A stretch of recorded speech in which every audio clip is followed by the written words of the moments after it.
mua chưa đấy lực tí pi chẳng một đá đảo lực tí pi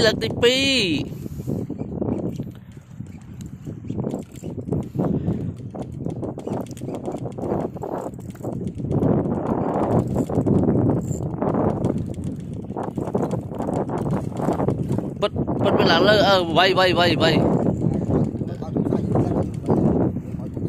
bây giờ lẽ chừng bây giờ ai cứ cắn co đó ấy cái nào lại cho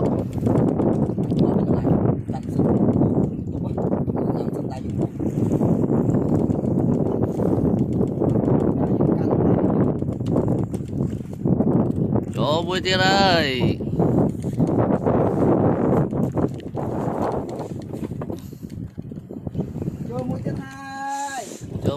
cho một tiền ơi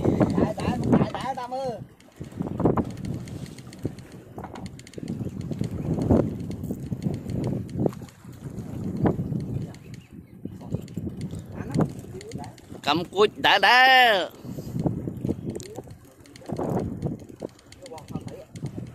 đó ô chân chăm đong chơi lỗ thum không thu bắp lật tí pi à đây lật tí pi rồi anh thùng rồi chỗ bùi hơi cái lâu giác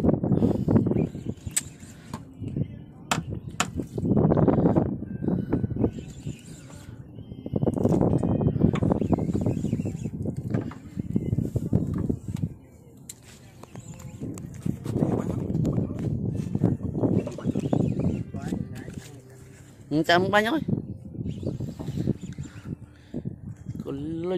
bánh gạo ban không Facebook ban đó ok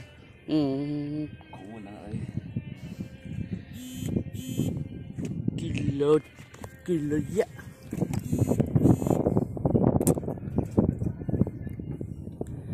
vi ơn mình cu miss nun ơi bóng bánh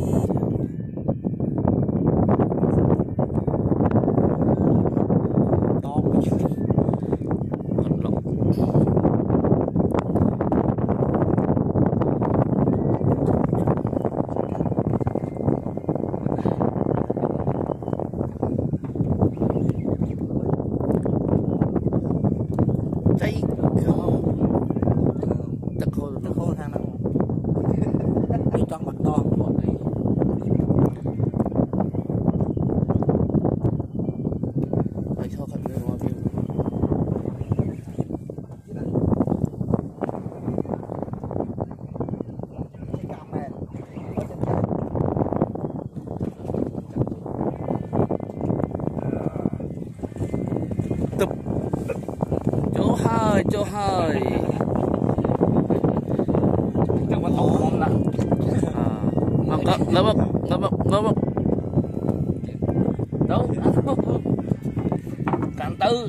bạn mới khăn đúng không tư lên miền lực tí pi cho mẹ mày ơi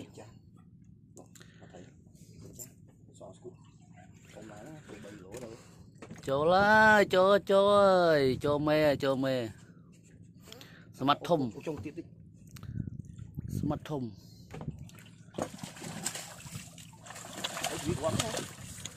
ấy da bạn mau tươi chứ bạn tươi thôi bạn ơi